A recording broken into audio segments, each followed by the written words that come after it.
All right, and we're back. This is episode 167 of the Taproom Podcast, and I'm your host, Mike. Oh man, we got a good one this week. This was with John Jackson of Wild Parrot Brewing out in Pasadena.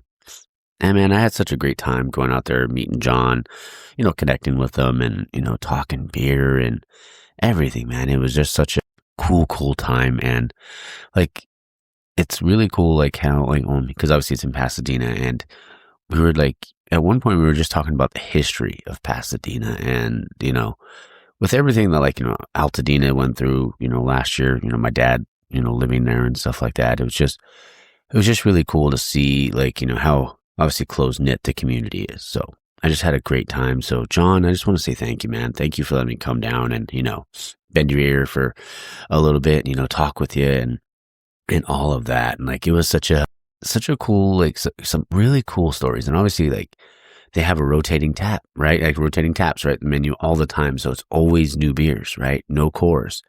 And that's so unique. So it was really cool to talk to him about that. And then, even the story of coming up with the name was really cool. Him riding his bike to work and stuff like that and taking the train down to Chinatown where he was working. So it was just really everything was really cool. And you'll actually hear that part. It'll be in my story because, that'll be the clip that I chose.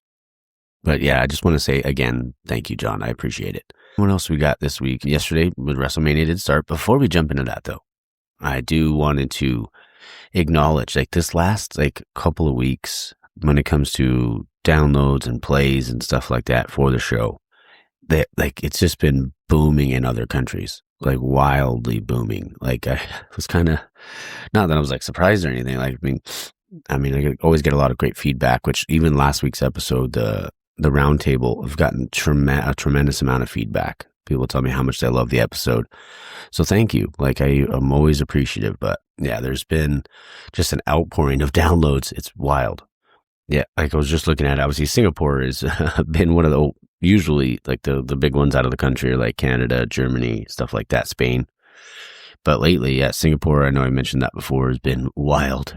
They've been growing a lot in Singapore, a ton, I say, in Vietnam, places like Bangladesh, Colombia, Argentina, Iraq, Brazil, India, Mexico, obviously Israel, Venezuela, Chile, Ecuador, Egypt. It's wild. There's so many more that I could mention, but yeah, we've, the show's always been in a lot of countries, but it's just crazy. It should be downloads here and there, stuff like that. But for the way it's grown over the last couple of weeks, it's wild. So I just want you guys to know I am appreciative of that. And if you're listening to this, you're into craft beer, and if you have a friend, honestly, word of mouth helps a lot too. If they wanted to listen to the show, you can let them know. All right, let's see. Let's jump on to the next thing. So night 1 of WrestleMania was yesterday, and also the first day of NHL playoffs. Carolina handled business. Ottawa gave them a good fight though. And then honestly, man, the shocker was Edmonton, the Stars and the Wild. I couldn't, they just shit stomped them. That was bad. I was really surprised how that game went. But, Dallas, Ottinger's way better than that is. I thought maybe they had pulled him because I was mostly watching WrestleMania, but I was looking back and forth on the Stars game. I thought maybe they would have pulled Ottinger, but not. I guess from the stat sheet, it looks like he played the whole game. So we'll see. I think Dallas is too good, to not bounce back. But they got to make sure this game 2 is kind of a must win now. So, all right, let's see. Night 1 of Mania was cool. I think the best match of the night was Stephanie Vaquer and Liv Morgan. Cody Norton was good. I kind of thought Cody was going to turn heel. He did a couple heelish kind of things. And anybody listening, if you don't know what a heel is, it's just a wrestling term for a bad guy. And then a babyface is a good guy. But yeah, it seemed like Cody was going to turn heel, and he gave Randy Orton a low blow, which was kind of weird, for a babyface to do. But and then McAfee because McAfee was there, McAfee got jumped, and he also came back out. I thought McAfee was going to help Cody, and that was going to be the whole thing. But yeah, it didn't really work out that way. But yeah, outside of that, Gunther and Rollins was good. I think it was a serviceable night one, like a good, not serviceable, I think that's a bad word to use, but a good night one. So looking forward to night two. The food I made yesterday, I made an 8-pound pork shoulder, pork butt for pulled pork. Also made about 10 pounds of, actually after it's like bacon. Bacon always starts off as a full pound and then ends up being like a half pound because of, all the fat. But yeah, it was a 10-pound pork belly. And then we also had a tri-tip. So we made like sandwiches and all that good stuff. And then my aunt made potato salad. So it was a good time. Good time. Today is the quesadilla tacos. Should be good. I'm excited. I'm excited to make those. It'll be a good time. And today, technically tomorrow, is Morgie's birthday. So if you're listening to this, think of Morgie. I got her a little cake. She is gonna get her own smash burger today. So I gotta get that. And yeah, no bun though, just the meat and cheese. And my dog is a cheese snob, kinda. Not to say that's my fault. It kinda is. But yeah. All right. So I know I'm going a little long on the intro. What else we got before we get started? I think that's basically it. Let's see. If you want to support the show, you can. There's a few ways you can do that. If you're listening on Spotify, or if you're listening on Apple, or if you're listening on YouTube Music or Prime, you can always give the show a rating. It does help. On Spotify, we're up to 112 5-star reviews. So the more we get, the better. The more it just puts it in front of more eyeballs. Like the higher the show is rated and the more ratings it has. So do appreciate that. Let's see. Also, if you wanted to, you could support the show by, if you want to buy a t-shirt. Their website is taproompodcast.dashery.com. So that's taproompodcast.dashery.com. So that's DASHERY.com. I do have the new design up there right now. I'm working on some other ones. I'm working on like a forest green kind of California kind of one. That one should be, I might actually release that today. So if it is, it might be up there today. We'll see. All right. What else is there? All right. And if you wanted to also, before we jump into the show, if you've ever thought about hosting your own show or starting your own show, I use Podbean, and Podbean makes it super easy, like hosting, analytics, and tools. They give you everything to help grow your audience, right? And since you're a listener to the show, if you decided to do that, you can get 1 month free when you sign up using the link. It's podbean.com/taproompod. Again, that's podbean.com/taproompod. So if you want to, check that out, and you can support the show that way. All right. Well, hope you guys enjoy the interview with John. Hope you guys have, why am I giving you the outro already? Just enjoy the interview, baby. Twinkle, twinkle. All right, guys, we're back in the tap room, and I'm your host, Mike, and I have a very special guest on the show today. His name is John Jackson of Wild Parrot Brewing out here in Pasadena. How's it going, man? Hey, doing great this morning. Thanks. Oh, you know what? You got a good radio voice. I've been told that before. I've been asked if I'm on the radio before, and I think it's from these podcasts that I've realized the deep tone voice kind of fits. Oh, yeah. It's soothing. It's calm. There you go. Well, thanks. All right, man. So, we're going to have a beer. We're having the Hellas. Yeah. This is not on tap yet. Probably needs another week or two. But yeah, you can give this guy a try. Yeah, let's do it. Cheers. 10 a.m. beer. Here we go. Ooh, that's tasty. That is tasty. Yeah, you can't go wrong with a 10 a.m. beer. Yeah. I was thinking maybe we have an Irish stout on. That's kind of my current go-to. Okay. That one's 4.5%. I was thinking about that, but you went lager, so why not join? Yeah, we could do a little half pour of a stout after. Sweet. All right, man. Well, I was up to ask. Tell me how you got started in craft beer. Yeah. Okay. Well, I guess on the beer side, me and my buddy many years ago did a little trip to Ireland, and as you do, you drink. Yeah. Of course. And we happened upon a brewery. I don't think I'd ever been to a brewery at that point. It was called Franciscan Well, and they had a German Hef, which as a beginner beer drinkers, I don't know. I feel like that's kind of a gateway beer. Yeah. And we just ended up going back there like so many times throughout our time there for a few months. Then on the beer brewing side, it was Eagle Rock Homebrew Saturday afternoon class. Okay. Bought a kit. It was a Hef kit. Turned out trash. Okay. Me and my friend Jose did it. And from there, you either get into it, which I did, or you kind of fizzle out, which he did. So You start from the extract and the all grain and all that, buy a little bit more equipment, and then fast forward, you convince your wife to do something crazy, Yeah. quit a career job and open a brewery. Yeah. Oh, man. Yeah. What was that conversation like? It took so many years. It was just like a slow burn. So Okay. there were a couple big steps. So I guess take a step back, to really get kind of comfortable with the idea. I found the Tom Hennessy Brewery Immersion course out in Ridgeway, Colorado. So I know a few of your previous guests might have been a part of that. But basically, it's an intensive, I think, 3-day class. You go out to Ridgeway, Colorado, which is just about the most beautiful place in the world. It's on the western slope of the Colorado Rockies. Oh, that's awesome. And so Tom Hennessy, he heads the class, and he's helped open 100 or so breweries. And his main deal is frankenbrew, which is taking, repurposing equipment for brewing uses, opening a brewery on a budget. Yeah. And his main things are, killing it to the tap room and minimizing costs. And that, as a frugal guy, that really rang true to me. So that was kind of the big first investment, was doing that. At the same time, I was going around kind of interviewing brewery owners just to kind of hack their brain on their opening stories. And then, write a business plan. I went and took a class over at PCC, Pasadena City College, on brewery plan or on business plan writing. Then at that point, you're like, okay, this is, do we start trying to figure out a location and then the money side, obviously. Yeah. So, we used a lot of our own savings. We did some friends and family stuff, but my wife and I were the owners on 100% of the company. That's awesome. And then we spent many years searching for a location. So we're here in Pasadena.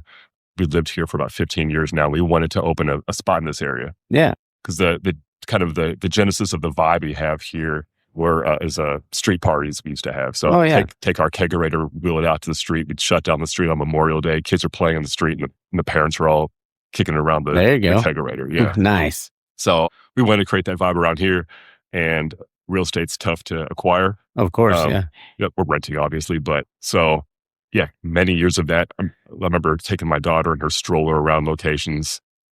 Yeah, found this place. This is the first place we ever toured. So we're over here on East Colorado Boulevard, the parade route, if you're familiar with the Rose Parade. And at the time, it was a kids karaoke and party venue. Okay. And they're looking for a sublease. I'm like, I don't think we can sublease for kids karaoke. Yeah. It's kind of the exact opposite of what we need. But a coffee shop ended up subleasing. So fast forward a few years later, we'd still been looking for locations, and the kids karaoke and party venue was going out of business, and the coffee shop was looking for somebody to take over. So we approached them about a shared space agreement, and they're like, yeah, let's give it a whirl. It's awesome. Yeah, I can go into all this stuff, but that was in, I guess, late 2019 is when we approached them about this shared space agreement. Wow. Yeah. Dang. So about what year did you actually, was it 2019? Because I know it was part two of the story. Yeah. Yeah. Right. Yeah. So we had to work with the city quite a bit because what we proposed here was completely unique. Okay. So we're two businesses under one roof, separate businesses. So the coffee shop is separate from us. We serve alcohol. They don't. We've got a little kitchen. So there's the health department involved. So the city was like, what is this? Yeah. Right. So we had to have many meetings to figure just out the basics. Yeah. We finally did and signed our lease in late January 2020. So then a month later was the lockdown. Yeah. And so, our business plan based on the Tom Hennessy model is sell as much as you can through the tap room. And that just doesn't happen during a pandemic. Of course, yeah. So, for a while, we're like, do we just back out of this? We had pretty extensive architectural plans drawn up at that time that were pricey. We were getting prices on all this. Like, we can't, if we were to even do this, we can't afford this construction. So basically went back to drawing board, pared down the construction by 3/4. So we just did the basics to get open. And permitting took forever. Construction took a long time. So from signing the lease to opening was about 2.5 years. So that was fall of 2022. Okay. That's when we finally opened up. Wow. Yeah.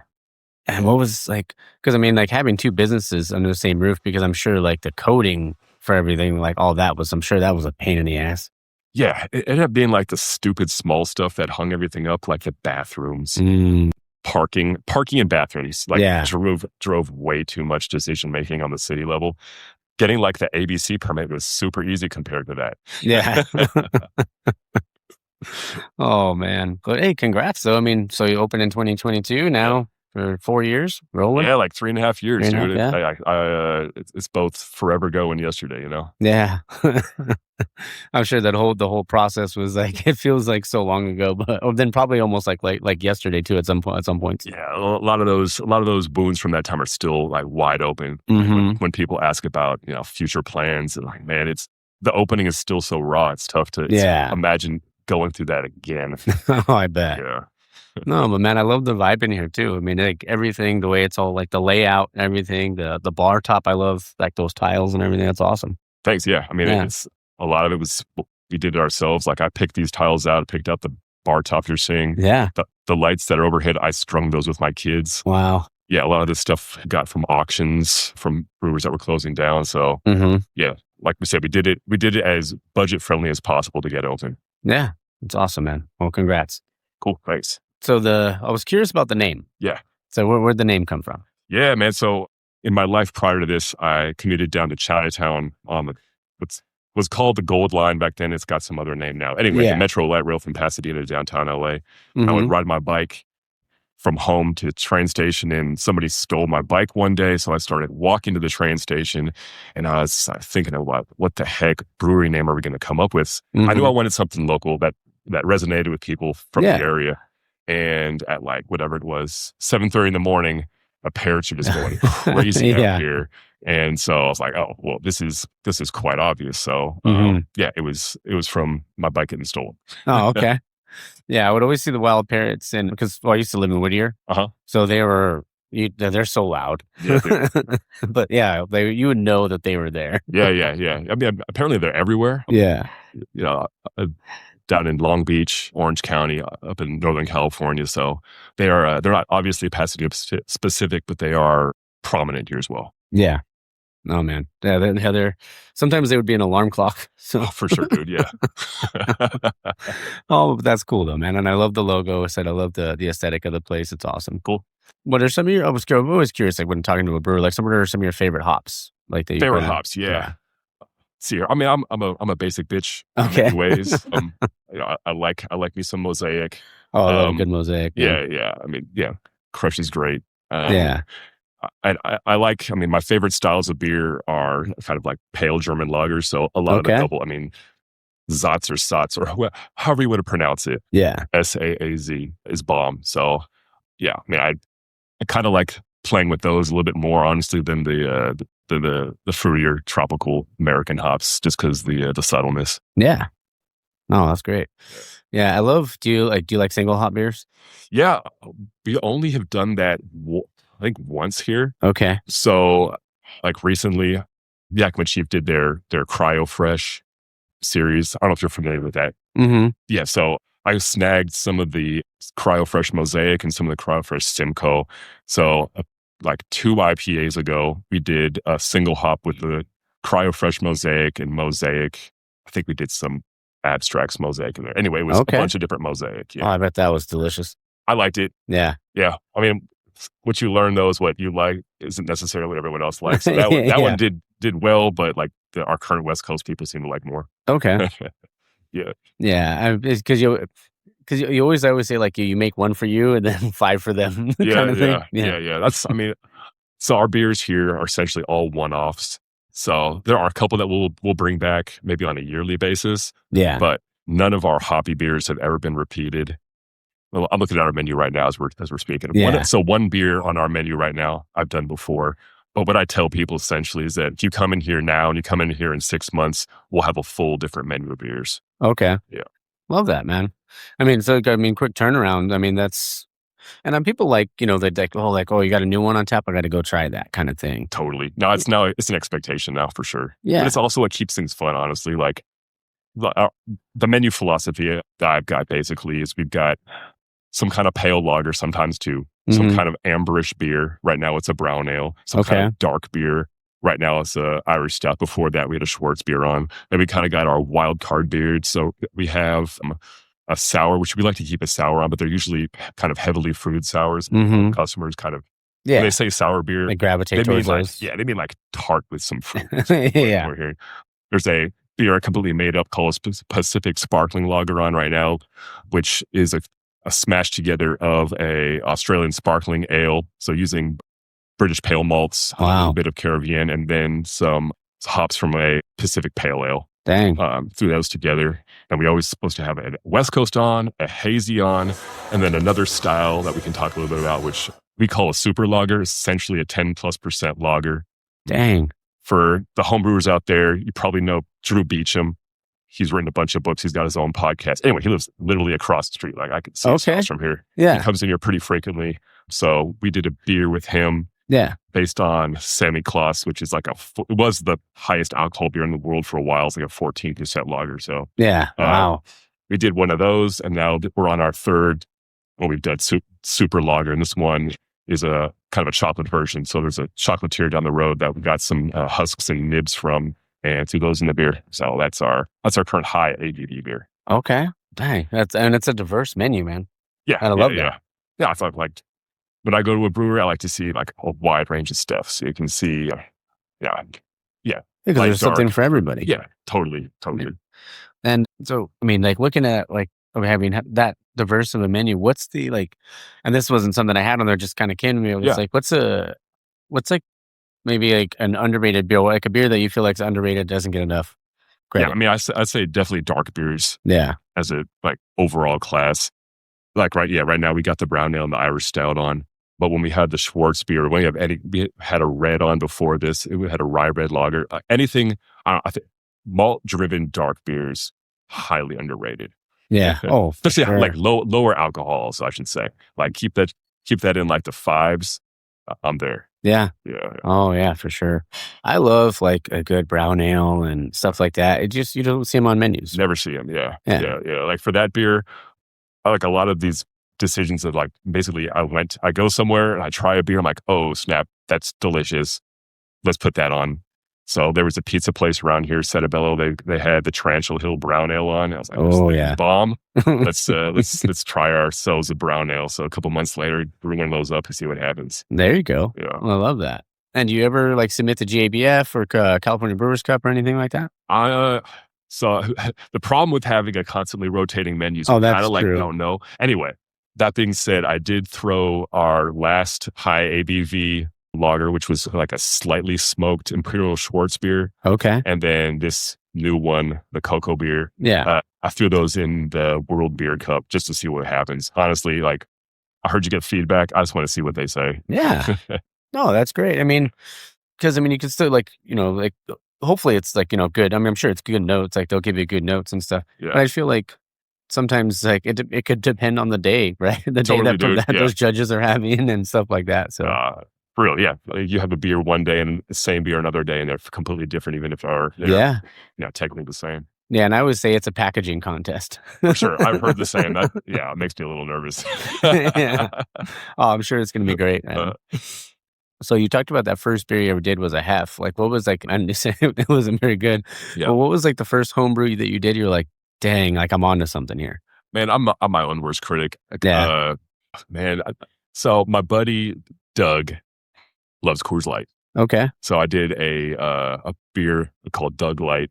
Okay. And that was the first one. I'm like, okay, this might be decent right here. Mm-hmm. 4.7% light lager. Yeah. So we've put Doug Light on here once, but all of our American beer now are some form of Doug. So when we first opened, we had Doug Heavy on. Okay.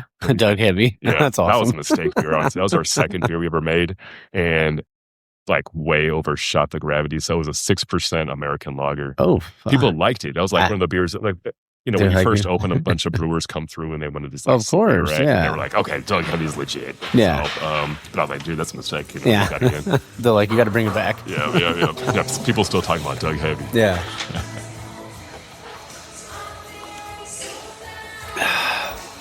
Oh man, that's good. So Doug, I mean, if you could bring that back, because I would love to try it one day. Yeah. And when you do, I'll come visit because my dad still lives up in Pasadena. Cool. So I'm always here. He used to work over here too, like off of, I think it's up of Green. Yeah, Green's just like, a mile to the west of us. Yeah, he was in it was like a Radio Nueva Vida. It was like something over there, some radio station he used to own way back when. But I would always walk around here because he'd make me work. So I'd have I feel you. Yep. We'd always be walking around over here though. Let's see. So next segment I want to go over is called the 4-pack. Yeah. So it's four questions. Yeah. What's the one beer that never leaves your fridge because you're constantly restocking? Could be yours, could be, even like a macro if you're drinking a macro. Yeah. Well, it's honestly it's what my wife buys, but I'm sure it's a popular choice among your crowd. But Kirkland Lagers in there consistently. Also Truma Pills. Those are the two beers that are usually in the fridge. Okay. Yep. Love that. My dad used to drink a lot of Amstel Light. Oh yeah, MGD, man. My dad had a beer belly. I used to joke. He used to get MGD tattooed on a beer belly. Oh yeah, property of MGD. Oh man, that place is. I went up there in December. It was massive. I went up to the Miller Brewing Tour. Crazy, like what they churn out every day. It was wild. Yeah, no. Especially when you look at what we got. I mean, we got about 250 square feet of brewing space. That's like a large bedroom, like a medium-sized bedroom. Man, it was so exciting because I was like, I got to have Miller High Life on tap and I got to have Hams on tap. Oh, hell yeah, man. Yeah, I was like, oh yeah. It's like his wheelhouse. So another question. So question number 2 in the 4-pack is if you weren't in beer, what would you be doing? Yeah, I mean, I'll take it back to my life before this. So for 15 years before this, I worked at an urban planning and architecture firm down near downtown LA. So I'd be doing that. Basically, that's designing large real estate projects, the physical design, laying out the roads, where the buildings go, where the parks go. That's what I'd be doing. Okay. Love that. Yeah. So, I mean, it's crazy. It's like, even like Raul, like hearing the people's stories, it's like when they have like, a very monetarily good career and, to leave it to do something you love, and I'm sure like it's difficult to make that decision sometimes. Yeah. You kind of hear about it from your wife on a regular basis. Yeah. Remember when we were loaded? Yeah. When's that going to happen again, honey? Yeah. No, I don't know. Yeah. You never know. Anything's possible. Yeah. No, but I mean, it's a testament to to guys like you and Raul, like you guys chose to do what you love. Yeah. And that's like if you're happy doing what you're doing, I'm sure there's bad brew days, right? There's days where like that are longer than others. Oh yeah. But at the end of the day, you're happy. Yeah. I feel like the sense of accomplishment, like whenever you have a chance to step back, which is pretty rare when you're the owner, brewer, and toilet snaker. But when you do have that chance to step back, it's pretty awesome. Yeah. Yeah, for sure, man. I love that. Next question, the 4-pack, or question number 3 is you get to collab with any brewery. Who is it and what would you make? Yeah. So I'm originally from the Bay Area, Oakland, California. Okay. So I would go with Ghost Town. They're nice. They're the bomb up there. I took my mom up there. They've got a couple locations in Oakland, but yeah, they make a cream ale that they sell. I feel like it's like $3 or $4 for a pint always. Oh. And so we're gonna do a cream ale here in a month or so. And I'd love to learn from them because it was pretty bomb. Yeah, dude, I love a good cream ale. Actually, speaking of Raul again, he made one. He just made one. Okay, cool. Yeah, and I haven't had a chance to try it yet, but I was like, I need to get over there and try it soon. Yeah, so this cream ale, we're located here on Colorado Boulevard, which is Route 66. Mm-hmm. So this year, 2026, is the centennial anniversary of Route 66. So I reached out to a brewery on the other end. So Route 66 goes from essentially Santa Monica to Chicago. So I reached out to a brewery in Illinois about doing like a first and last 100-mile collab. Oh, that's cool. They were like, yeah, sounds good. What styles? Like, let's do something historic. And he gave me some options. And one of the options was a cream ale. And going back to Drew Beecham, he loves himself a cream ale. He's got a bomb recipe. So yeah, I was like, cream ale, and let's use Drew's recipe. So the only difference is I'm using some malt from Texas that I just recently got, and I think they're using some Breeze. But yeah, we're the same beers on different ends of Route 66. Oh man, that's cool. That's a cool ass story. What's the brewery? What brewery is it in Chicago? It's called Garage Band. I looked for another one that's like our size-ish. We're small, like 7-barrel system. we do zero distribution. Yeah. I think they maybe do a little bit, but That's cool. Yeah. That's cool, man. That's such a cool concept. The next one is, question number 4 is, what's a guilty pleasure you secretly or not so secretly love? Yeah, man. I love watching dudes eat a lot of food on YouTube. Okay. There's a guy named Beard Meets Food, and he just does like restaurant eating challenges. I've probably watched 100 of those episodes. My wife gets so annoyed. Oh yeah. I would watch him too. He always has the backwards hat. Yeah. He's super entertaining. Yeah, because it was always like a new episode like every Sunday, I think, right, or something like that. And The I used to watch gut it. has got to be so wrecked. He's eating like 5 pounds of food in a sitting multiple times a week. Yeah, and I couldn't. Yeah, I don't know how they do it. I don't know how they put it away. It's so impressive. I know. Oh man, that's cool. Yeah, mine is like when it comes to YouTube videos, it's like mountain rug cleaning.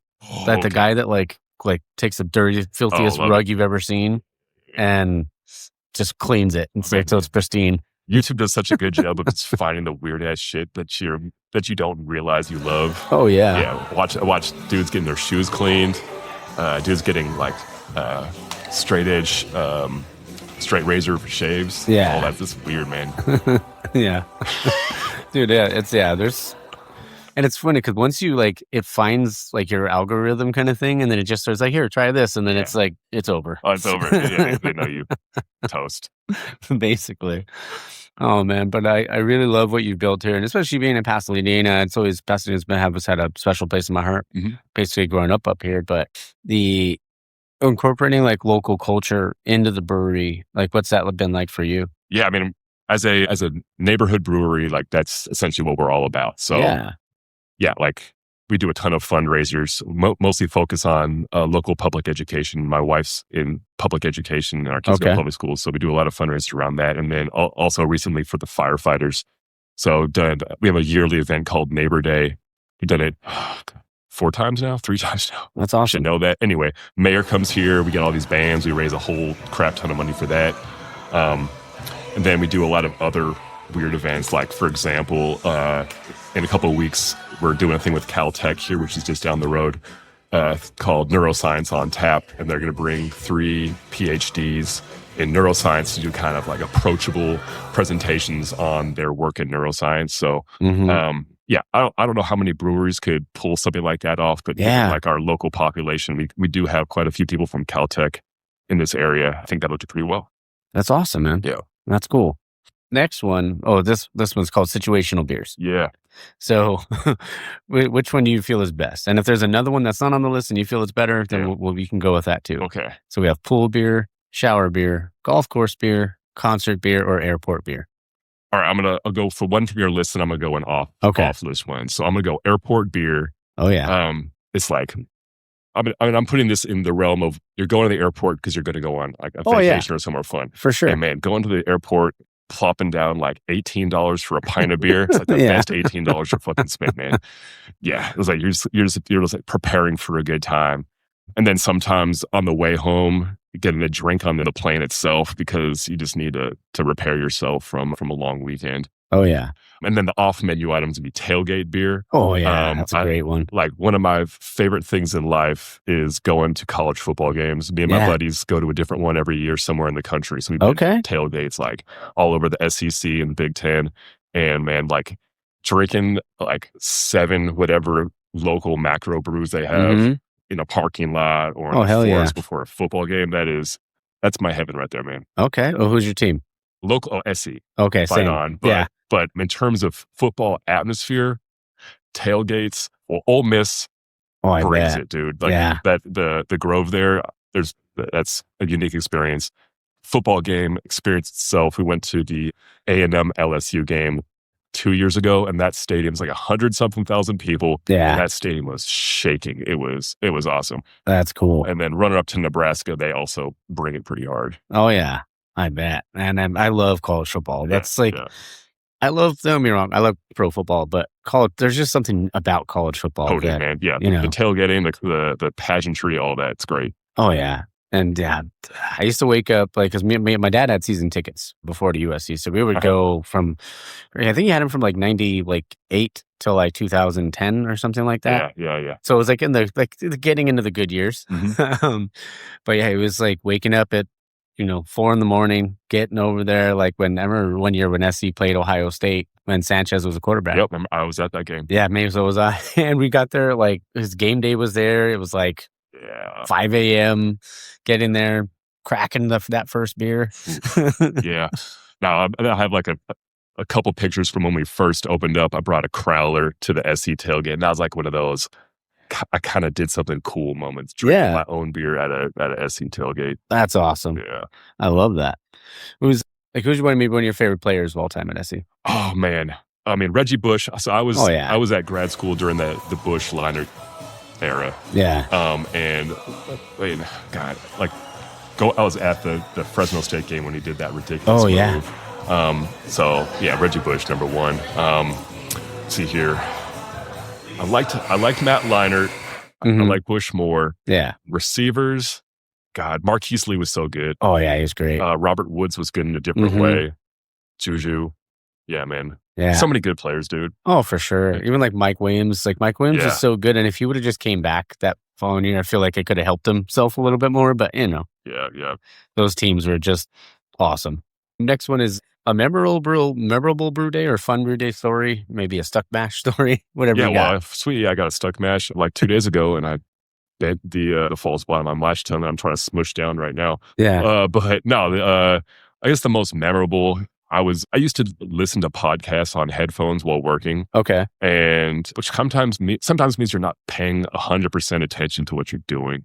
Anyway, I was taking a hose off a tank, and it turns out I wasn't taking the hose off. I was taking the valve off the very bottom of the tank. Wow. And like immediately you just get smashed in the face with just like hops of yeast. Oh no. In your nose, Yeah. your sinuses and stuff. And then like in that moment, like how do you stop an unstoppable flow? So yeah. I got two hands. Anyway, I was able to get the valve back on, but that beer was called Valve Check IPA. Okay. Don't listen to podcasts while you work. Oh man. And you know what's good? I'm going to flip flop these two questions because I was going to ask you, what do you listen to while you work in it or while you're brewing? Yeah. So since we're co-located with the coffee shop, I'm kind of not in charge of the radio during brews. Gotcha. I brew like while the coffee shop is open. Gotcha. Which is kind of funny. It's almost like a little show. Yeah. But so whatever music they have playing, which if I'm being frank, would not be my choice. But if I had my choice, I mean, I'm a child of the 1990s and of the Bay Area, so I go like alternative or grunge rock and hip hop. So that's where I go to. Oh yeah, same here, man. If it's 90s alt rock, I'm in. Yep. You see like Soundgarden. Oh my god. Oh yeah, so good. Next one's, what's your hangover cure? Like, I mean, you might not get them as often as you used to. Oh man, I just turned 45. They are now like if I do it wrong, a multi-day situation. Oh no. Yeah. So no, it's like complaining to my wife and hoping that she doesn't ask me to do stuff. Yeah. It's my hangover cure. Just getting out of bed. Yeah. Oh man. Yeah. I take a lot of vitamins. Okay. I need to learn these tricks. Yeah. Just take a men's one a day in the morning, maybe some vitamin C. Okay. But I'm also like productive when I'm hungover. Like I can still go to the store, get food, and then I'll make the food, eat, and then go back to sleep. Yeah. Yeah. Like back in the day, it was just like chug 2 beers and you can ride hair that of the dog. Ride that till you fall asleep. Good. Oh yeah, for sure. Let's see. All right. So next one's called the 6-pack. All right. So these ones are rapid fire. Yep. So lager or IPA? Lager. Hazy or West Coast? West Coast. Music or sports at a brewery? Man, I love sports like we just talked about. Yeah. But specifically at a brewery, if you have to choose one, you got to go music. Oh yeah, for sure. Let's see. Favorite brewery outside of your own? Well, I should look at my notes for this one. There you go. Offend somebody. Man, I seriously did not answer this question on this. That's okay. Favorite brewery outside? Man, I don't know. I'll tell you. So my life is very small. I very, very rarely leave Pasadena. Okay. So when I do go to a brewery, I go over to Del Pueblo. Oh yeah. Martin. He's a bud of mine. So I'll say Cerveceria Del Pueblo, and we're doing a beer with them. Nice. I think sometime this summer. We've done one in the past, but we're gonna do another one with them this summer. I love that. Yeah, my buddy Enrique brews over there too. Oh yeah. Tap truck. Yeah. He's a big old teddy bear, man. I love that guy. Yeah, I think he said he wanted to join us on the brew days. There it is. Yeah. Right on. Next one, the favorite drunk food.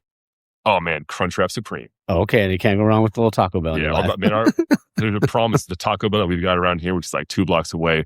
It's like a trash Taco Bell, man. They don't make a good Crunchwrap. I've had many a Crunchwrap in my day, and our local one is among the worst. Man, there used to be one like in the area, but I can't remember. Maybe it was this one. But the one you're talking about. But it was like they would always get my order wrong. Yeah, every time. This sounds like the right Taco Bell. Yeah. And I'm like, what the hell, dude? It's not that hard. Yeah.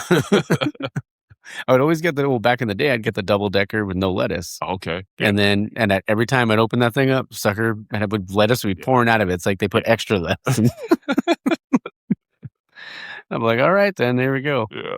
Last question, the 6-pack is, if your personality was a beer style, what would it be? Oh man, I'm going to go basic bitch again, American lager. There it is. Yeah. Nothing wrong with it, brother. Oh man. See, I actually want to try that Irish stout. Yep. Well, we can go ahead. We can hit pause. All right. So we got the Irish stout here in front of us. Yep. That looks like perfection. Cheers. Look at that head on those. Split the G. No, we got little tiny pours here. Yeah. Oh man, that's tasty. Yeah, I'm digging that. Oh yeah. Speaking of which, I want to ask you, how much do style guidelines matter to you? Because sometimes you want to make something new or something fresh. But I mean, there are those you got to there's some people that are the traditionalists and stuff like that. How does that feel? How do you feel about that? Yeah, I think it definitely style depend. For example, this beer, dry Irish stout, I think you're almost looking to replicate something like a Guinness, right? Yeah. People expect that. If you say it's an Irish stout, they expect something very specific. Mm-hmm. The other end of the spectrum, IPAs are all over the place. It can be anywhere from an Imperial Pilsner with hella hops to a malty beer with all sorts of piney notes. I think experimentation within the styles is super fun. But as far as the guidelines, ABV is important to a certain extent. But if people are worrying about color too much, that doesn't really matter to me. Mm-hmm. Yeah, for sure. Do you have a current obsession right now, when it comes to beer, a style, a hop technique, or ingredients to use or anything? I like. I guess my current obsession, it's a minor obsession, it's trying different maltsters. So right now, behind you is a palette of mostly this malt from Texas, Tex malt. Yeah. So a year ago, actually going back to one of our previous discussions, when we were in Texas for a football game, drinking hella Shinerbach. Oh yeah. And so I was like, man, you can't really replicate that beer. It's a one-off. But if we were to, what's that going to be? And so it's okay, well, first I got to use some malt from Texas. Yeah. So there's a place that you can get malt from. It's expensive as hell to ship it out here, obviously, but it was fun to make a take on a Shinerbach that's more Texas than Texas. I don't think those guys are making their beer with the Texas malt. So anyway, experimenting with malts. And then with this collab with Martine over the summer, we're going to use some Admiral malts for a California-based beer. Done some malts from some other Midwest spots. So yeah, I think that's kind of fun. Maybe an underrated side of things, not just experimenting with hops, but experimenting with different maltsters.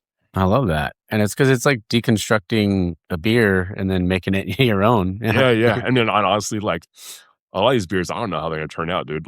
They're all one-off. So, yeah. And especially if you've never used that malt before, fish CC might suck. You might get a stuck mash like I did the other day because their corn malt was essentially like corn flour. Wow. I didn't put enough holes in there, and I was... Yeah, anyway. Rifle to the rescue. Yep. Just brew energy. Oh, yeah.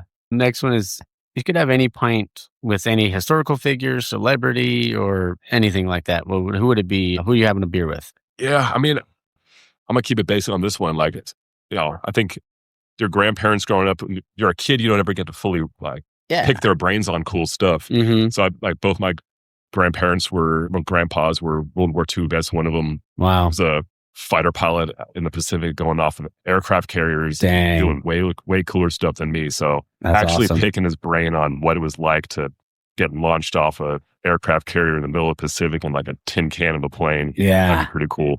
Dang. Yeah. That's awesome. That's really cool. I've always I grew up my grandpa wasn't in the war. He was in the military, but he was a paratrooper. Mm-hmm.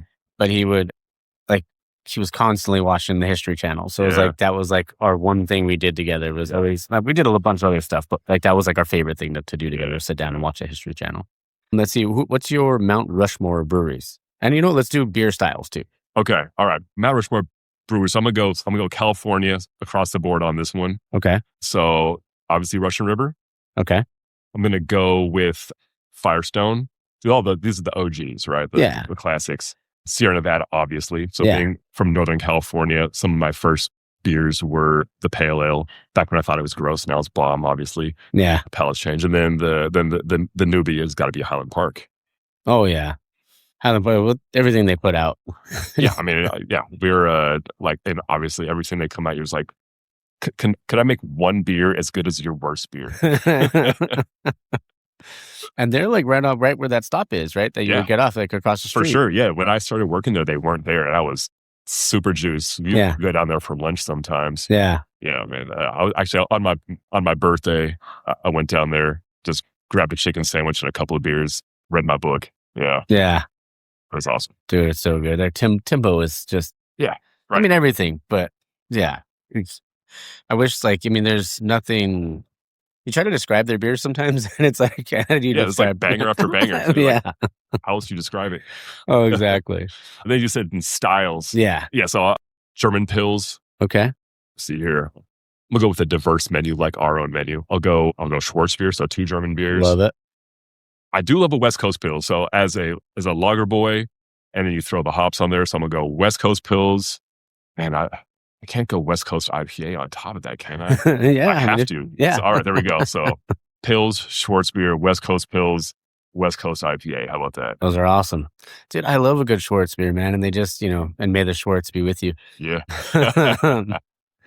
It's like, you just don't see them. Like you'll see them around Christmas time, but like they're all year round beer. Like I feel at least they should be, I feel like. Yeah, there's so many good ones around here too. We got obviously Highland Park with their boards, and then Ogopogo's got their not shits, I think. Oh yeah. And then I think it's called Third Window up in Santa Barbara. They got a bomb one. We've done a couple of them here that've been I thought were pretty decent. So yeah, I mean we're lucky if you travel around, there are good options. Yeah. I just wish they were more readily available. For sure. Next question is, if you could bring something back from when you were a kid that's not around anymore, what would it be?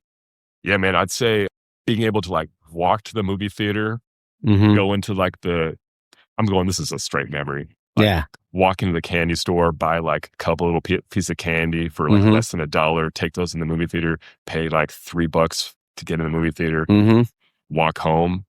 Like your parents trust you when you're whatever it is, 11 years old. I would walk my brother, who's younger than me, just walk down the movie theater, buy some candy, watch the movie, walk home. I feel like that's a missing part of a lot of kids' lives these days. Oh yeah, man. I miss that. Like a buddy of mine would always tell me, he's like, man, I wish we go back to the days when, your mom and dad would say, hey, be back inside before the lights come out on the street. The street lights come on. Yeah, man. Yeah, R.I.P. Yeah, basically. That and like Toys R Us and Blockbuster. If you can bring those back, I'd be. I know Toys R Us is kind of making a little bit of a comeback. Are they? Yeah. From what I've heard, but I have yet to go into one. I don't know where they're at. My other old man gripe will be arcades now are basically like claw machine factories. Oh, yeah. Or like so few actual video games. It feels they're just like grooming kids to be degenerate gamblers now. Yeah, basically. What were some of your favorite games growing up? So I was never good at it, but I loved watching kids play Street Fighter 2 at the arcade, NFL Blitz. Oh, Blitz is so fun. And then on a console, so I'm 45, so I grew up with the NES. Yeah. So we play like Blades of Steel, RC Pro-Am, and then later on, I was the perfect age. I was in high school for GoldenEye. Oh, yeah. And Ken Griffey Jr. Baseball. So good. And then in college, PlayStation 2. So we do like SSX, the snowboarding game. Oh, so good. Tricky? Was it like Tricky and then like SSX 3 and all those are also good? Yeah. I'm like aging out of this stuff now, but my son, he's got the Switches. So I can school him on the old games, but he kicks my ass on these like new Mario Kart. I can't keep up. Okay. It's too fast. Yeah. I can't do 200cc. No. Never mind, man. You're like, let's crank it down to 50, yeah? Yeah, my eyes only go like 15 frames per minute. Yeah. Oh, man, love it. I just want to say thanks, man, for letting me come down here. Oh, it's awesome. This has been really cool. The two more things. Uh-huh. One I forgot to put on the list, but it's if someone was going to open up a brewery, Yeah. what, like, knowing what you know now, like Yeah. going through everything with COVID and all that stuff, and then having it open in 2022, what's some advice you would give them?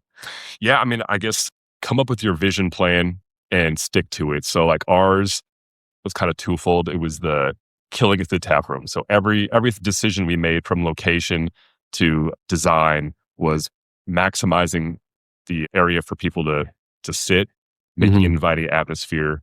And the other part was being known for our involvement in the community as much as it is for our beer. And I feel like a lot of our success has been our community involvement, people kind of viewing us as like the spot to go in this area. So like that was our vision, and it drove our decision making. The other one is the age old double your timeline, double your budget. Permitting is going to take so much longer than you actually think it's going to take, despite who you may know in the city or your own skills. It's like a thing you have no control over, and it is so frustrating when someone who's they don't understand your timeline and they don't have there's no financial implications for their delays. Yeah. And you're just like sitting there burning cash and being like, dude, why don't you just give me my plans back with some comments? Yeah. And that's how I always feel like, because I know even during COVID, they were so much harder on breweries than they were on like other things, like other places. Yeah. Like the, having done this, the respect that you have for essentially every single other small business owner, understanding that they had to go through something similar, difficult for whatever industry they're in, is you gain so much respect. Oh yeah, for sure, man. But I mean, I always try to tell people like, and just pursue what you want. Like, pursue something that you love, even if like you don't want to quit your full time. Just find something you can do on the side to supplement your happiness. Because there's nothing worse than going through life being unhappy all the time. And that's no way to live. Yeah, word. Yeah. Last one is, I was going to say because you said word, but it's not because you said word, but yeah, we'll throw it in there. If you had to describe yourself in one word, what would it be? Yeah, man, I'm a regular dude. Yeah, I'm just a dude. Just a dude. Love that, man. And you seem like a freaking really great dude, just so you know. Oh, well, thank you very much. Yeah. Great dude, great brewer. There it is. All in one. No, but man, everybody listening, if like come down, it's off of Colorado and yeah, we're just west of Sierra Madre Boulevard. So yeah East Pasadena-ish. There it is. Yeah, come on down. Come down and have some beer. Does the Parrot have a name? Yeah, Parrot's name is Elroy. So Elroy. It's a the Jetsons.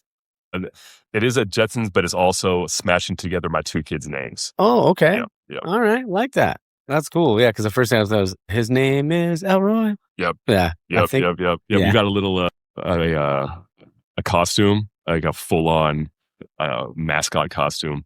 Okay. So every once in a while, Elroy will come out. I'm unfortunately too large to fit into it, and my wife isn't. So one of her least favorite things in life is having to get into the Elroy costume and then dance around the brewery. That thing is hot as hell. Oh, I bet. Yeah, there's probably no circulation in that thing. No. There's zero circulation. You can't see out of it. Yeah, she is a trooper among troopers. Oh, man. That's awesome. So cool. But again, man, thank you for letting me come down, have a beer with you, hear your story, and this has been great. For sure, man. Thanks a lot. Cheers, man. All right, guys. I hope you guys enjoyed that. I also I didn't want to spoil it, obviously, before, but like John's voice is like, the guy should be doing his own podcast. He should be in the radio business or something like that. Obviously, he's great in the beer business too. But like, I was just like, yeah, man, like when we were talking, and I know we mentioned it, but it was like, man, like a guy's got a voice for radio. So, or even like a trailer voiceover guy. I feel like he could totally do that. But yeah, again, John, thank you, man. Thanks for letting me come down. Thanks for letting me having a beer with you. It was a great time. And I'm super grateful, man. Thank you so much. All right. So next, I'm going to leave it in. I don't care. I got to get stuff ready, but I'm trying to think. So next week's episode is going to be Why can't I remember? Oh, it's the Howling Rabbits episode. It's going to be a great one. And then the week after that is going to be Ashley Bierstadt. And then it will be Red Leg. And then I also just recorded with Shanley. So at shan.ferments on Instagram the other day. And that was so fun. It was so fun talking to her. So I'm excited for you guys to hear that one as well. Just, man, like, what is this not like the best like community in the world? Like it's just, you can't beat it. So I'm just super grateful for all of you guys. Thank you so much. All right. Well, I got to get shit ready. I got to finish my coffee. Got to get out there. Got to make the chili, baby. Yeah. And then, I think that's about it. So, guys, girls, germs, whatever, man. Just hope you guys have a great Sunday. Enjoy some craft beer, go support your local brewery. And as always, always support local, drink local, and find your beer. Cheers.